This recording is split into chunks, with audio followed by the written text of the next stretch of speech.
The Yalta Conference took place in February 1945 in Yalta, Crimea, bringing together the Big Three Allied leaders: Franklin D. Roosevelt, U.S., Winston Churchill, UK, and Joseph Stalin, Soviet Union. Their primary goal was to discuss Europe's post-World War II reorganization. Key agreements included the division of Germany into zones of occupation, the demand for Germany's unconditional surrender, the foundation for the United Nations, and free elections for Eastern European nations. The conference is often criticized for the concessions made to Stalin, leading to Soviet influence in Eastern Europe and setting the stage for the Cold War. Winston Churchill's Iron Curtain speech, officially titled Sinews of Peace, was delivered in March 1946 in Fulton, Missouri, USA. Churchill, the former UK Prime Minister, warned of the growing Soviet influence in Eastern Europe after World War II. He described an Iron Curtain falling from Stettin in the Baltic to Trieste in the Adriatic, signifying the division of Europe into Western democracies and Eastern communist states. The speech emphasized the need for Western unity and strength in the face of Soviet expansionism.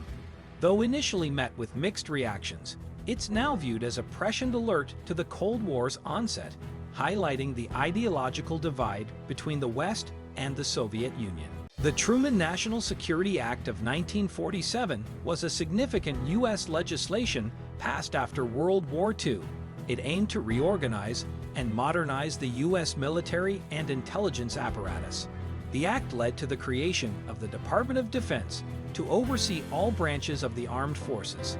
It also established the National Security Council, NSC, to advise the President on security matters and the Central Intelligence Agency, CIA, to gather and analyze foreign intelligence.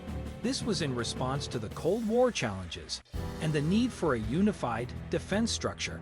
The act laid the foundation for America's modern national security infrastructure. The Truman Doctrine, introduced in 1947 by U.S. President Harry S. Truman, was a pivotal policy aimed at containing the spread of communism worldwide.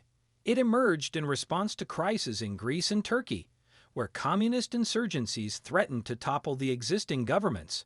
Truman declared that the U.S. would provide political, military, and economic assistance to all democratic nations facing external or internal communist threats. This marked a significant shift in U.S. foreign policy from isolationism to active global involvement. Essentially, the doctrine committed the U.S. to a policy of containment rather than rollback of communism. It laid the groundwork for American involvement in various Cold War conflicts and established the foundation for a long-standing strategy against Soviet influence. The Marshall Plan, officially known as the European Recovery Program, was an American initiative launched in 1948 to help rebuild Western European economies after World War II. Conceived by U.S. Secretary of State George Marshall, the plan aimed to strengthen democratic governments, counter the appeal of communism, and foster economic collaboration between nations. Over 4 years, the U.S. provided about $13 billion, equivalent to over $130 billion today, in financial assistance. This aid wasn't just altruistic. It also served U.S. interests by creating stable trading partners and promoting a stronger, interconnected Europe. The Marshall Plan is credited with accelerating Europe's recovery, solidifying U.S.-European ties, and laying groundwork for the European Union's precursor institutions. The Molotov Plan was the Soviet Union's response to the U.S. Marshall Plan in the late 1940s. While the Marshall Plan aimed to provide financial aid to rebuild war-torn Western Europe and prevent the spread of communism, the Molotov Plan was designed to economically integrate Eastern European countries under Soviet influence. Introduced by Soviet Foreign Minister Vyacheslav Molotov, this plan provided economic assistance and fostered cooperation among Eastern Bloc nations.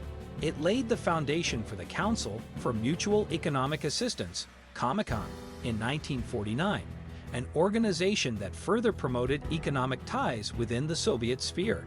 The Molotov Plan, therefore, played a key role in consolidating the Eastern Bloc and countering Western influence during the early Cold War years.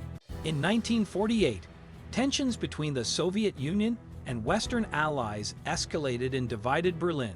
The Soviets blockaded all ground routes to West Berlin, aiming to force the Allies out and gain full control of the city. In response, the US and UK initiated the Berlin Airlift. For almost a year, they continuously supplied West Berlin by air, delivering food, fuel, and essential goods to its isolated residents. Around 277,000 flights were made, symbolizing Western commitment to Berlin's freedom. In the face of this determined effort and the evident failure of their blockade, the Soviets lifted the blockade in May 1949. The Berlin Airlift showcased the Cold War's early tensions and the determination of the Allies to resist Soviet pressure. The North Atlantic Treaty Organization, NATO, was formed in 1949 as a collective defense alliance.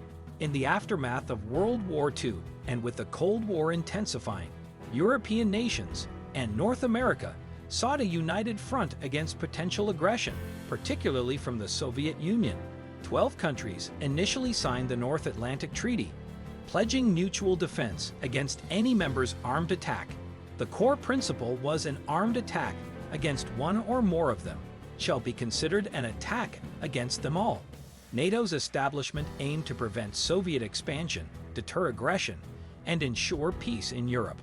Over time, NATO expanded its membership and took on various military and peacekeeping roles.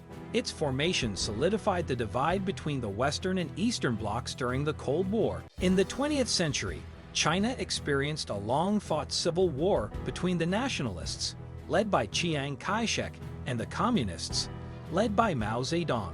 After World War II, with weakened nationalist forces and a strategic communist guerrilla warfare approach, the balance began to tip. By 1949, Mao's forces had gained significant ground. On October 1, Mao Zedong proclaimed the establishment of the People's Republic of China. Chiang and his nationalist forces retreated to Taiwan, claiming it as the Republic of China's legitimate seat. The communist victory drastically altered the global political landscape, adding a massive nation to the communist bloc and influencing U.S. foreign policy. As the Cold War was in full swing, China's shift to communism reshaped its domestic policies and international relations for decades. The Korean War, 1950 to 1953, began when North Korean troops, backed by the Soviet Union and China, invaded South Korea. Prompted by fears of communism's spread, the United States, under the United Nations banner, intervened to defend South Korea. The conflict quickly escalated, seeing fluctuating territorial gains. Chinese forces entered the war, pushing the UN and South Korean forces back. Stalemates and intense fighting characterized the conflict. Ultimately, both sides struggled around the 38th parallel, the original border. In 1953, an armistice was signed, essentially returning borders to their pre-war state and creating the Demilitarized Zone, DMZ. No peace treaty was ever signed, so technically, the two Koreas remained at war. The conflict solidified the Cold War's division between East and West and left enduring tensions on the Korean Peninsula.